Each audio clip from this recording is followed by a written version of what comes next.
প্রতিদিন 150 পিসের মতো মুরগি গ্রিল করে ওনারা সেল করে। এটা কি ভাবা যায়? এটা কি মুখের কথা? 150 পিস মুরগি, এটা কিন্তু কোয়ান্টিটি অনেক। আর ওনাদের চিকেনের যে স্বাদ, চিকেন গ্রিলের স্বাদ, এটাও মাশাল্লাহ অনেক ভালো।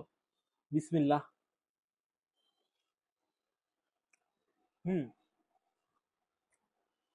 এখন হয়তো বা কমেন্টে অনেকে বলতে পারেন আমাদের এখানে চিকেন গ্রিল 100 টাকা, 110 টাকা, বা অনেকে বলতে পারেন 90 টাকা, অনেক জায়গায় অনেক রকম প্রাইস হতে পারে, কিন্তু এই চিকেনের স্বাদ টোটালি অন্যরকম। এটা আসলে না খেলে আপনারা বুঝবেন না, এটা খুবই মজা। আর ওদের মেয়োনিজটা যে বানায় না, সেটাও খুবই।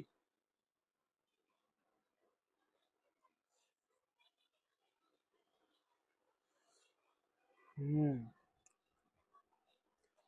এক কথায় অসাধারণ।